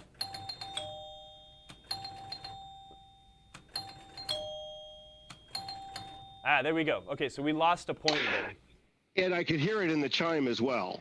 Like it didn't do it. Now, and you touched on this also, right? Because you touched on the 4 switches that are on the 10-point relay, Yeah, and right? I think earlier. Kyle, you walked away from your microphone. Did it die? I know, he does that sometimes. I think earlier, John Norris in the chat said intermittent stuck 10-point switch, question mark. Well, I think what we might, and tell me if I'm wrong, David, but you know, we were talking about how, you know, the 10-point relay will hold itself on until the score reel has reached its end of stroke, right? So Correct. if this score reel cannot step and pulse 1, 2, 3, 4, 5, like the motor is trying to drive it at, and it's hanging up, we'll get 1, 2, 3, 4, and then the score motor has already completed its, you know, rotation. Did you think maybe that's where we're getting this issue? Well, you know, we're going to look at the schematic, but I don't remember in Jack in the Box if the end of stroke switches are all wired in series or not. Okay. Because that can make a big difference. What was surprising here is that we didn't really test a lot on the other players, but it's pretty consistently not doing 50. But not chiming is an indication that it's the pulses themselves that are not getting sent, and not that the player 1 reel is getting 5 pulses and not processing all of them. So, like, again, when you score 50 points, the 50-point relay is going to turn on, run the motor, and then the 10-point relay is going to go 5 times. Mm-hmm. Going 5 times makes the chime go 5 times and sends 5 pulses to the score reel. If your score reel is the problem, in that it can't keep up, you'll still hear 5 chimes. You just might not get 50 points on the display. The fact that we're not getting the chimes does make me think there's something going on in the player 1 space with the whole. This is weird. I'm not sure what we're going to find now. Yes. Okay, good. This just got a lot more interesting. Okay, you pull up the schematic. I'm going to open up the back door, and we will see what we can find. Yeah, you can go ahead and share the schematic, David, on your end, and I'll switch over. Now, David, do we, when the 500-point relay latches on, which then drives the motor, does every time that's corresponding switch on the motor closes, does that also close the 10-point relay 5 times? Or does the 10-point relay stay latched on, and as the switch on the motor is closed 5 times, that's what sends the pulse to score, complete the circuit? So you're going to touch the playfield switch. That's going to turn on, and it will stay on the 50-point relay, and the 10-point relay will fire 5 times. Got it. So you should be able to see the 10-point relay firing 5 times. All right. Then what we're going to do really quick, Steve, can I use maybe I can use your hands for some creative camera work here. I'm going to have Steve film the 10-point relay just for giggles. So. Yeah, so I'll do 1 minute here on the Jack in the Box schematic overview. So you can, I don't know if people can tell, but it's probably about twice as long or more than the high hand one was. This whole section in here where you can see sort of these sort of cascading things in these little matrices. Yeah. This is all for doing high score replays for multiplayer. So, when you're looking at a schematic for a game like this and you're not worried about a high score replay, this whole chunk of the schematic can come out of play. Don't be intimidated by the size of it. There's more to the schematic, but it's tied to one feature that might not even be broken. You've also got a lot more score reels to deal with down in here. So, whereas a one-player game, you're going to have 4 coils for 4 score reels. We have 16 coils here for 16 score reels. And half of the diagram here is for resetting them to 0 in a new game. So there's a lot going on here that can mostly be ignored if what we're dealing with is, a 50-point relay thing. So I think, Kyle, what we want to look at when this is failing is, I think you're trying to get a camera around the back of the game, is the 10-point relay firing 5 times. Let us take a look. On the schematic here, I'll show you what we're looking at. So the 10-point relay is N. Right here. Here's N. Oh, something I didn't talk about when I did the overview for Gottlieb. You've got these lines that cross and ones that have little dots. If there's a little dot, it's actually the wire is connected. If it's just a crossover, like right here where the little hand cursor is, that is not a connection. Only if there's a dot there is it actually a connection. So something to take note of for that, right, when we're reading this. Now, other manufacturers do this differently. When you get to another schematic, you may find that lines that cross are touching, and if they're not touching, they use like a little nomenclature where they like jump over the line. They have a little half circle. They'll have a line and then they'll draw a little half circle when it crosses over, meaning it's jumping over that wire. So for purposes of reading this one, the dot is connected wire. And here's N. So what's going to make N fire the 10-point relay? Well, there's 6 switches on the play field somewhere that score 10 points. Okay. This path right here is the hold switch for the relay. And remember I said when you score 10 points, there's that 4th switch. It holds the relay on, waiting for the score reel to pull its plunger back. And here we can see the 10s drum, the score reel for all 4 players are actually wired in series. So if any one of them was screwing up, it would screw up for all of them. And I say screw up. What typically happens here is the switch is not closed, like something is broken. But then we would have the same problem for every player. Not opening. Yeah, I'm not sure what we're going to find on this game. This is going to be interesting. Oh boy. I don't want to speculate too much because I'll get myself into a hole trying to talk about it. And then let's see, what have we got down here? J and I'm going to confirm here, but I think those are the relays for the left and right hole. So, okay. The ball's going in up top. Now, when do J and I hit 10 points?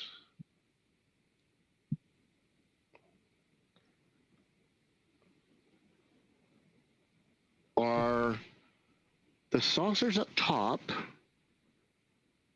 were 3,000 or 300, weren't they? Yes. I knew I was going to get myself... And they alternate.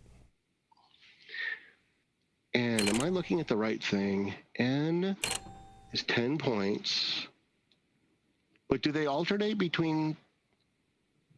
the something will 50 and alternate 3 them. I think they must alternate between 50 and 3,000, not 300 and 3,000. No, I'm pretty sure. Let's see. It's 300. The unlit hole is 300. The lit hole is 3,000. There are two rollover switches at the top of the playfield that are either 50 or 500 points, depending on which side's lit. That's probably not helpful, but I think 100 points changes it.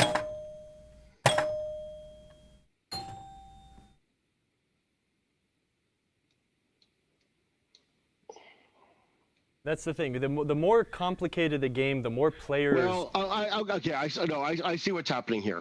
So to score 50 points, C, this switch on C is closed. I'm coming to look now. Motor 1A is a motor switch that'll close 5 times during a motor cycle. So this is going to close 5 times. This is going to be closed because the relay is on. The ball is not in the saucer. Otherwise, it would be doing 3,000 points down on the L is the 1,000-point relay. So that's going to send 5 pulses to N, and we need to see if the N relay in the head is actually firing 5 times. Okay, so let's do this. Steve, may I use your fingers once more? I would like you, please, at my asking, to touch this switch. Uh-oh. It is much easier to have a helper. This is possible to do by yourself, but I'm going to try to frame this. I don't know if we're going to be able to see it, but I am watching the relay. Steve, can you hit that for me? Do it again. Do it again. So that time it held up. It has been clicking 5 times, but there was a hesitation there. And I got 4 pulses. Can you do it again, Steve? Again. There, kind of floated for a moment there. Let's go one more time. That was a good 5er. Do you think, in this sort of a situation, David, do you think it is worth trying to clean and make sure that all contacts on the relay are closing when they, in good fashion before we jump to anything more complex? Yeah. I mean, it never hurts to just sort of do the basics. Make sure the switches are clean I just run a file over them. I'm not really going to town hard on the file. I just kind of make sure all the files are switches. Switches are filed. I do tighten the screws if they're loose on the switch stacks. Well, you know what? Actually, that's hilarious because one of these screws is extraordinarily loose. Oh, that would be very interesting. So I don't know if the camera can pick this up. I'm going to pull the handheld camera in really quick. Emoto, do you want to make his? Yeah, I'm going to switch. Yeah, I was going to switch over. Think of the same thing. Sorry to jump in and become tech director there. No, you got to sometimes. This is how we're going to have a better production. I want to see it too. Oh wait, what's happening? How your screen is all frozen. What? And then if you could share your screen for a second. Sure. Awesome. What's going on? Are we having my computer problems? Yeah, it's like not. I think if you can come over and grab this with your mouse, just switch over, or Midge, just switch over to green cam. Yeah, I got you. On the center. Nope, it's totally frozen. Streamlabs does this sometimes. See, I told you this is why I was going back to regular OBS. Yeah, we need to make OBS work better. We have a love-hate relationship with Streamlabs and you see my butt? If I had a schematic for Streamlabs, I could probably fix it. Okay. So what I found here, and this is one thing that I do really like about electromechanical pinball, is sometimes the problem really is just a physical. This might not solve the problem, but you see that's the tall switch stack here? The screw. Oh yeah, one of them's not even, it's fuzzy, but it's not even tight. So And one thing to think about, so you don't want to over tighten things. So it's always good when especially when you're adjusting a switch stack, to confirm that it's tight. If you get a game, if you're working on a game and everything seems tight, you don't have to go through and check them all. The problems will make themselves known as you're doing it. But if you're getting a game out of storage, or you just got your hands on a new game and you're starting to shop it out and you're finding a lot of loose screws, it's because it's been in storage for a long time. Things have expanded or contracted in whatever conditions it was stored in. You may have a lot of screws to tighten. So don't go to town and worry about everything. But if you find there's a bunch of them loose, then you probably do need to go and check everything. It's weird that you had one that loose, Kyle, but it'll be good. You'll get those tight.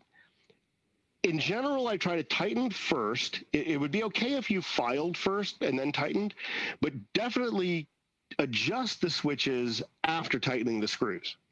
And we don't want to adjust the switches first, because with a looser switch stack, we've got switch spacing that can be changed when it's tight, correct? Right. So it's very important that you do any switch adjustment after tightening the screws. And I don't know if this came through, but again, David said don't go to town. We're not using the file to expose clean, fresh, switch surface. We are breaking crap off using something with a little bit of grit. So we've done that now. This game did live a very, very long time on location. I put it on location, and it was on location for at least 3 years. So I guess, it has worked itself loosey-goosey over the years, but it's been played a lot. Emoto, I'm having trouble hearing Kyle. I'm gonna try to. Is it just us, or is it? Okay. It's just us. It's not. It's just. Okay. Sorry. Tell me when you can get my voice back, and I'll restate it. It's like you have to produce 2 shows at the same time. Yeah, absolutely. It's fun. Hold on. I can get it through the Zoom. Tell me once you got the mic switched, Emoto. For us, we're going to try to switch his microphone to that Razer. Yeah, this is so Kyle, just so we're clear, what you did, you've tightened the screws already, right? Yes. And you ran a file between the switches, maybe closing them a little bit, but not super tight. It's not like it probably doesn't need much filing. Nope. And then if you have any normally closed switches, which you probably don't have on this,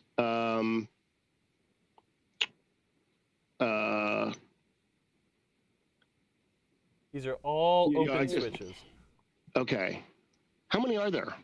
On this relay, there are 5 switches.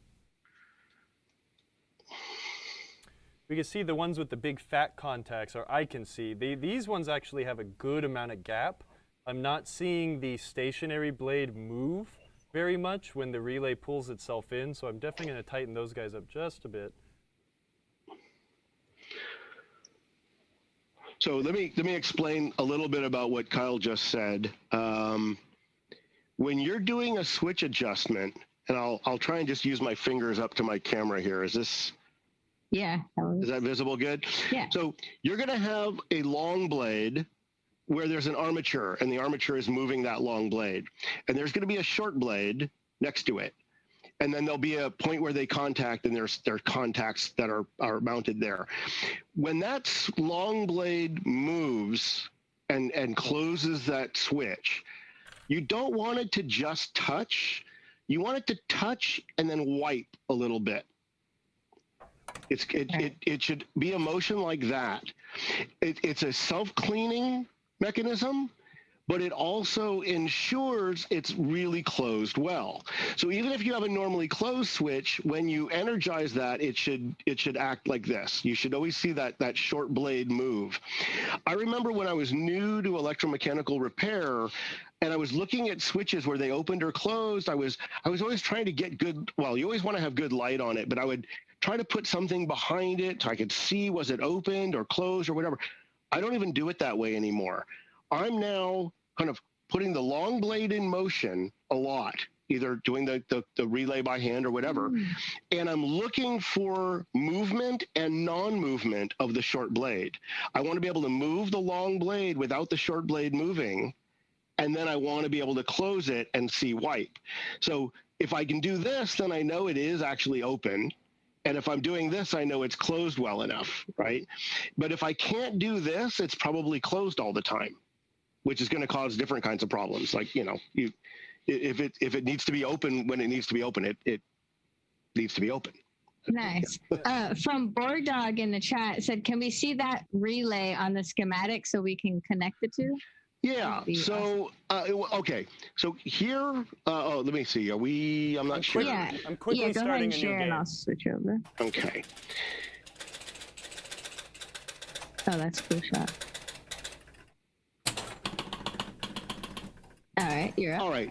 So here's the thing. This relay, can we see the relay on the schematic? Yep.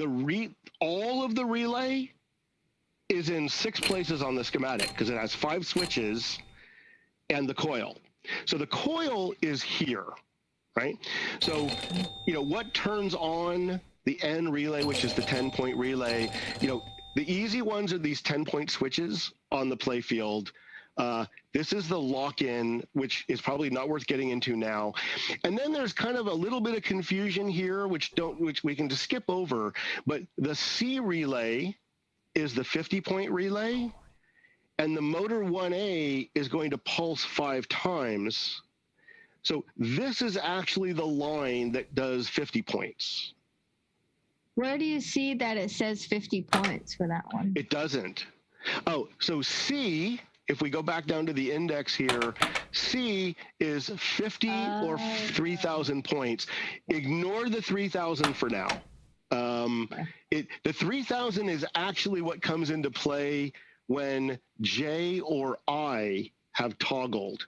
And now, this is kind of an interesting little cascading thing. If I is toggled, then these 5 pulses go through C and follow a different path to L.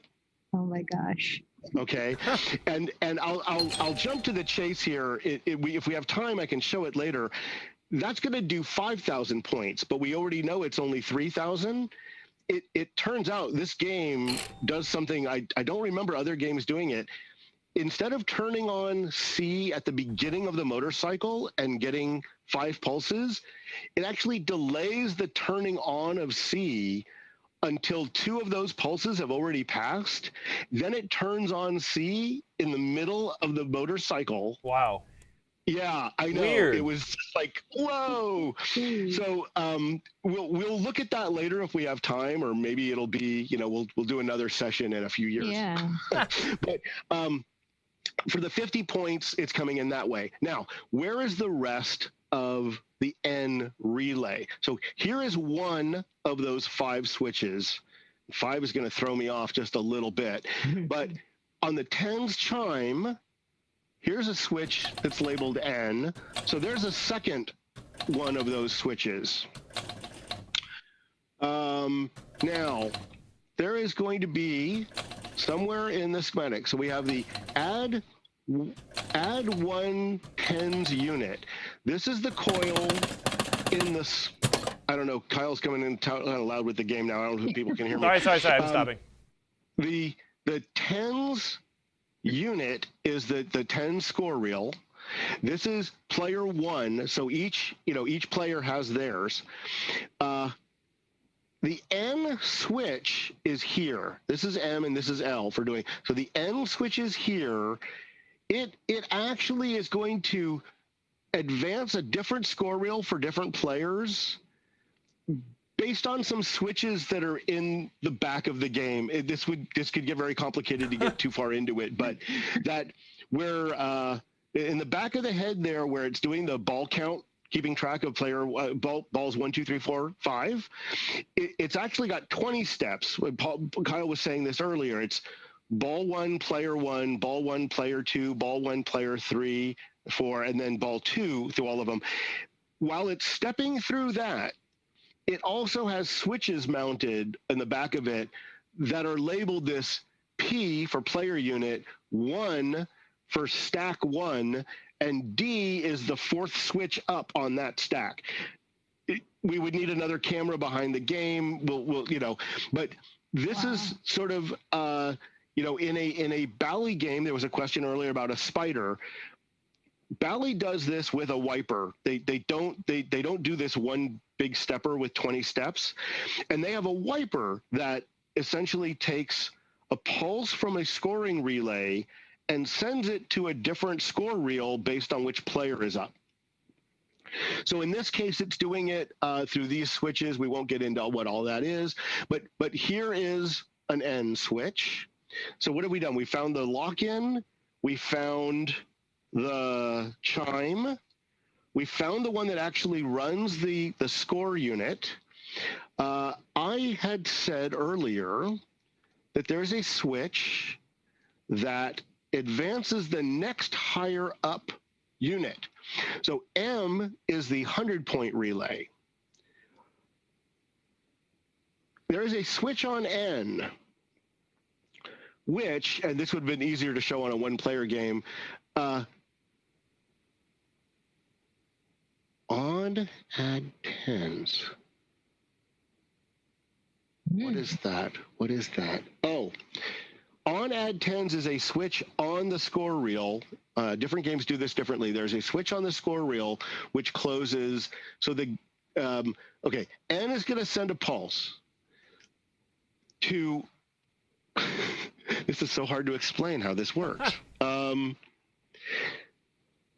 Let's think about it conceptually first. The 10-point relay wants to use the 9th position switch of a tens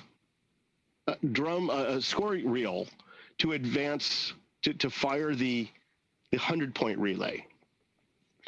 In this game, it actually runs a parallel circuit through all 4 players, because it doesn't know which, the 10-point relay doesn't know which player is up. When the 10-point score reel is energized, it's actually closing one of these switches depending on which player is collecting score now. And if that score reel is on 9, this switch will be closed and the M relay will be energized, and 100 points will also be scored. So as the 10-point reel advances to 0, the 100-point reel will advance higher than one more than it was. And then there's another switch that I can't think of what it does. So I don't know where to find it on the schematic. And remember I had said there isn't sort of this reverse index. Oh, I know what it is, I bet. Actually, someone might put it in the chat before I find it. Here it is. Not yet. Here it is. N hits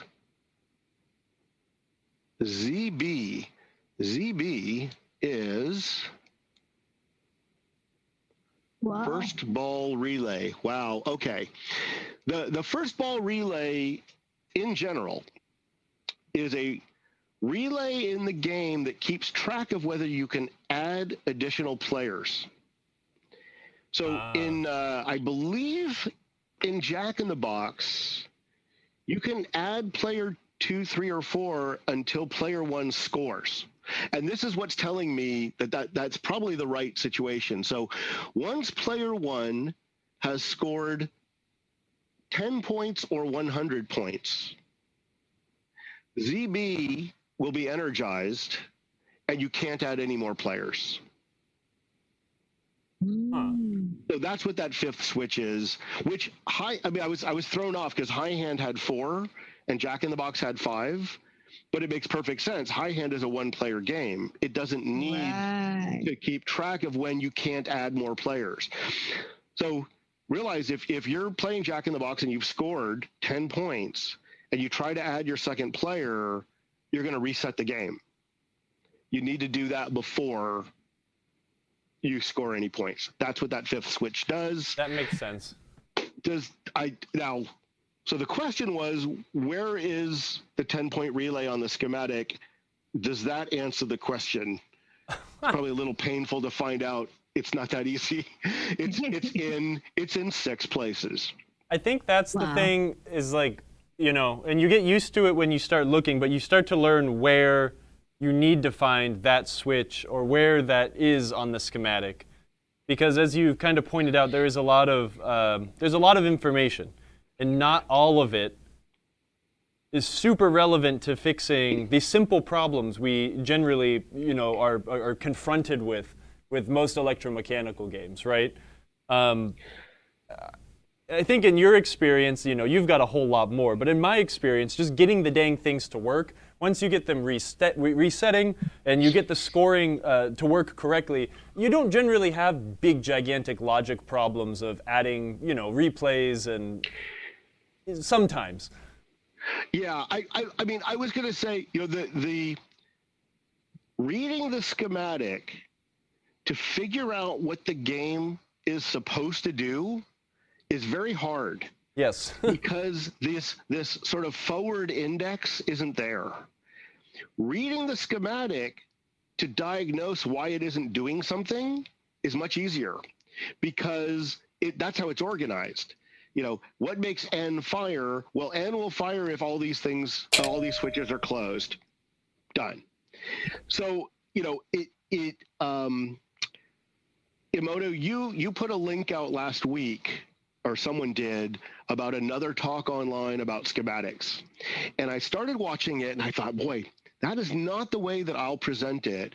I loved what he was doing. And I mean, I don't know how it is to follow versus today. I mean, he was doing sort of this forward view through a schematic of how startup works. I mean, startup is the most complicated thing the game's going to do. That's not the first thing I'm going to cover in talking about schematics, but it's amazing. I mean, talking through that is incredible, and it's going to help people understand the game. And so, I mean, I liked his talk, but I knew I wanted to do something different that was more rudimentary in terms of the different elements.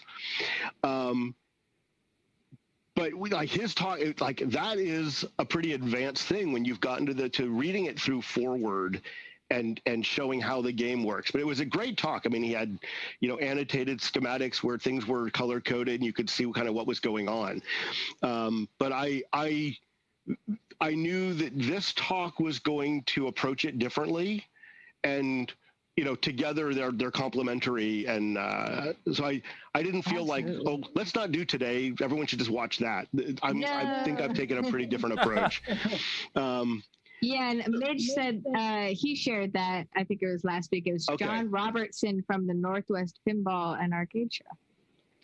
That video. Oh no, I could tell John really knew his stuff. I mean, it was clear, but I think that's, for me, that would have been a difficult way to learn schematics.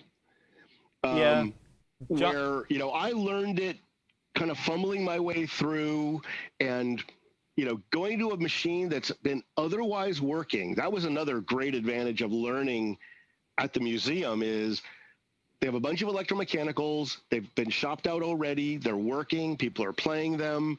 And every week, something breaks. I mean, there's enough games and enough people that something's going to break. Well, fixing the one broken thing, like on this Jack in the Box, hopefully we'll get it fixed. We're almost out of time. You know, you can use the schematic to do that. It turns out on this Jack in the Box, I wonder if we have a mechanical problem. Kyle, do we know anything? I'm going to let me hit these targets really quick. Let me hit 50 points. Can we go ahead and unshare your screen, David, and I'll go back to the regular view. Oh, whoops, wrong side. Oh, hello. Oh no, the fourth wall has been broken. What broke? A little movie magic. Nothing. Oh. We don't need no fourth wall. Yeah, it's hiding. I hate that wall. It does sound like it's chattering a bit, but it hasn't failed once, and I've added many hundreds of points. Oh. I do. It does sound a little weird. Right? I'd be curious if player 2 sounds like that. don't really see everything there. Because I can't tell if a score reel shouldn't chatter. Let me score a point, and we'll go player 2. All right, player 2.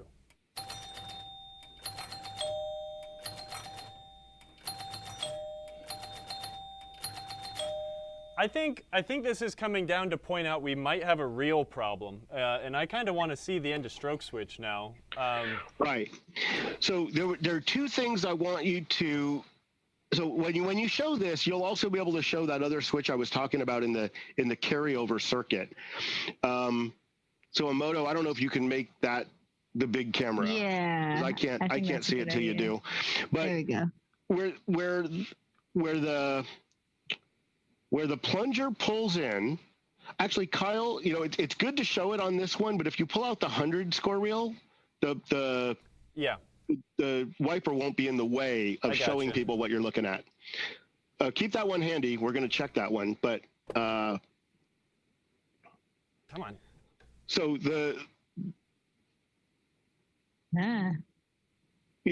so in a game like this, we got 4 score reels. The 100-point score reel, you'll see, does not have that wiper disc on it. Can you just let that hang there, Kyle? The game needs to keep track of certain things about the score reels, and sometimes it doesn't care. So it wants to know if 9 is showing so that it can do a carryover. And it needs to be able to get all the score reels back to 0 for a reset. Otherwise, during a game, it sort of doesn't care what number is showing. The points are fake. Other than 9. But at the end of a game, so as you're scoring 1,000 points, it's also going to be checking if you have a high score for a replay.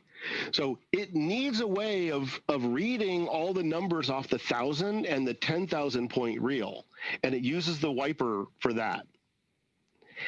And there's a wiper on the 10-point score reel because it's using that at the end of the game to determine if you've got a match. The 100-point score reel, this game never cares what actual number is showing unless it's 9 or 0. And it does the 9 and the 0 through switches. It doesn't use the wiper. So what Kyle is going to show us here, and are the switches behind your hand? No, or is it upside down? Top. Something like It's out of frame. It's out of frame. Oh. Oh no. The end of stroke switch is on the bottom. Oh yeah, okay. So there's 2 switches down here. There's one that's normally closed and one that's normally opened. So that the one to the left is normally closed. That's the end of stroke switch. That's the one that tells the scoring relay to stay on until it's completely cocked back. One thing to notice, like if you're looking at how a score reel works, so Kyle's using his thumb, you pull in the plunger. The score reel advances when he releases the plunger.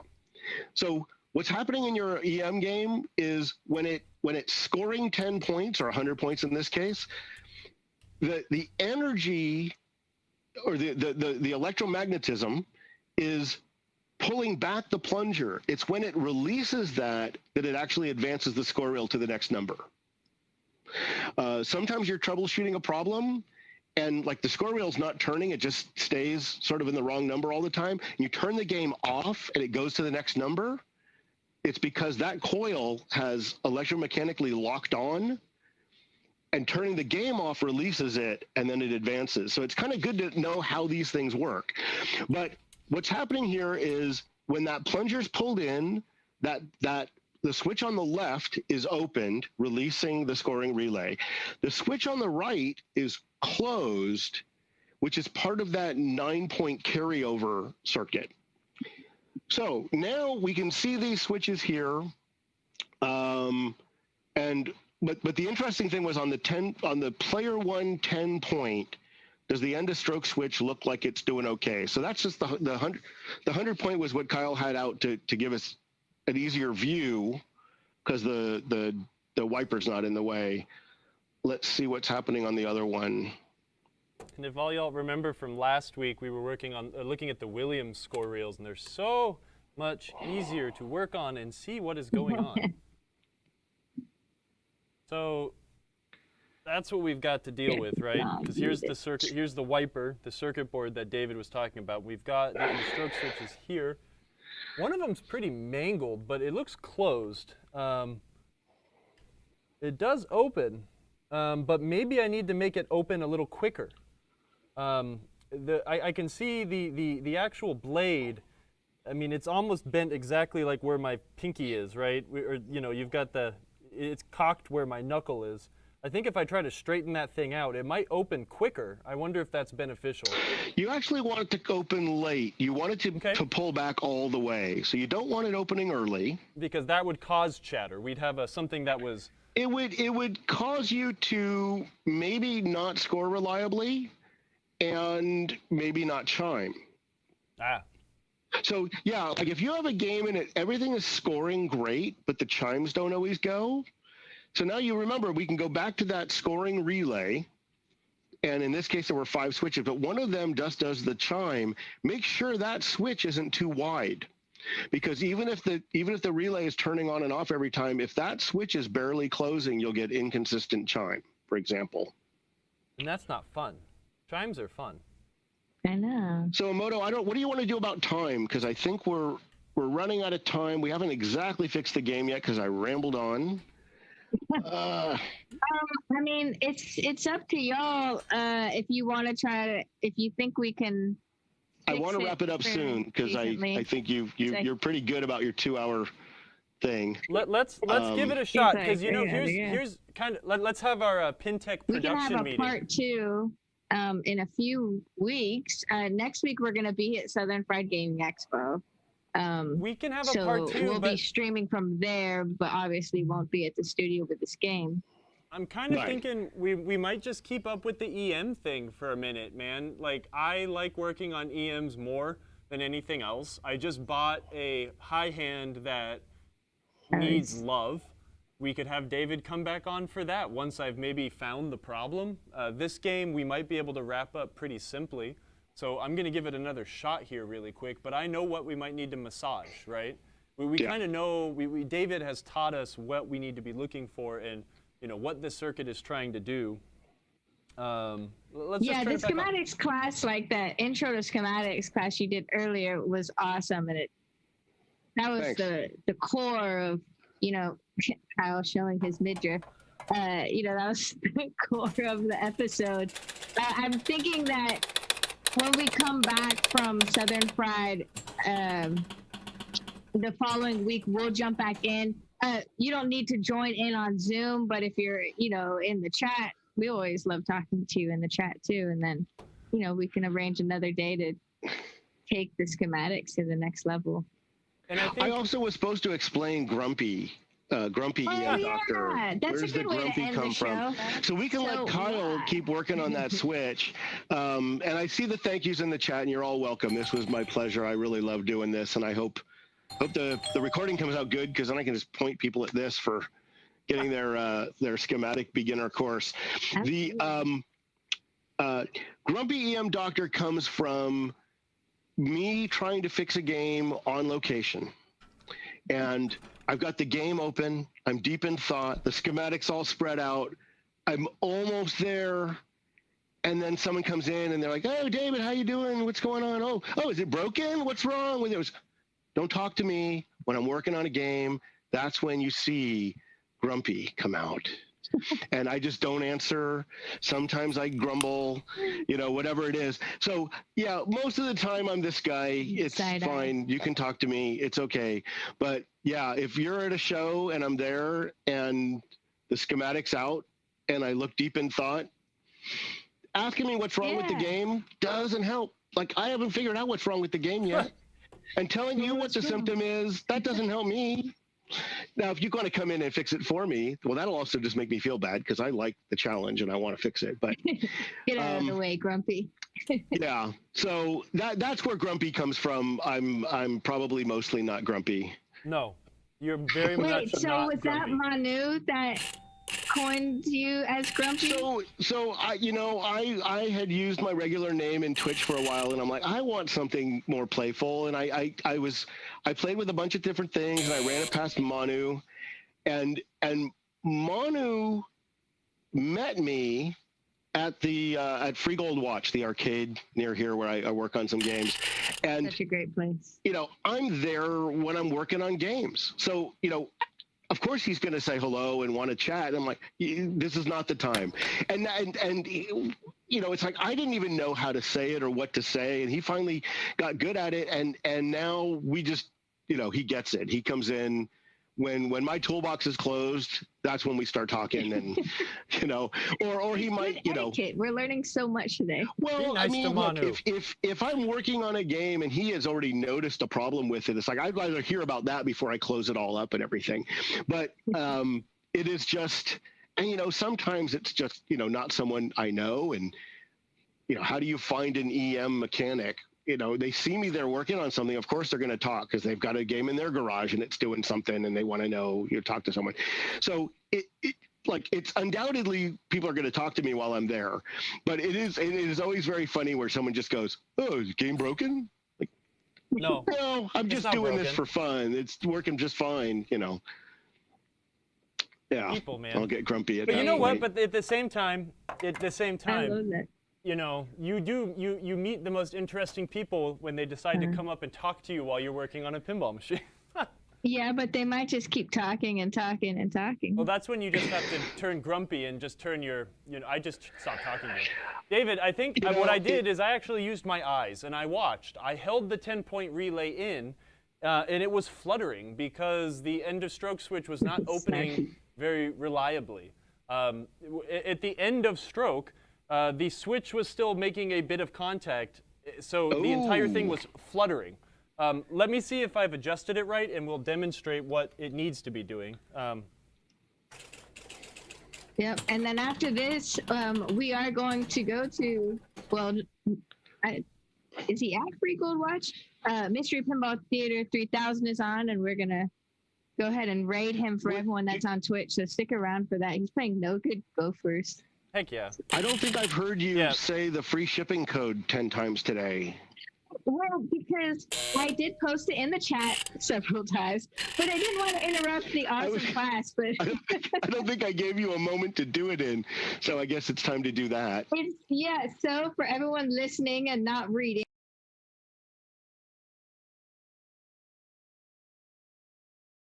All right, y'all. You see the new free shipping code. This is a rerun. Apologize for the banging at my arcade. PT-learn to read is the code. Thanks for joining us on this rerun.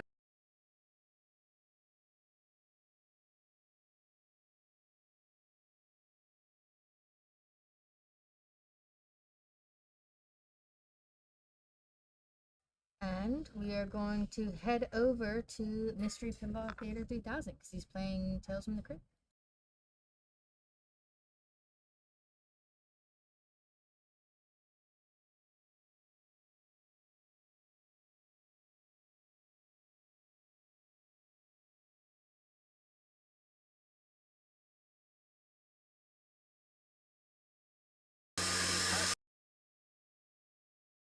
I can't talk about construction.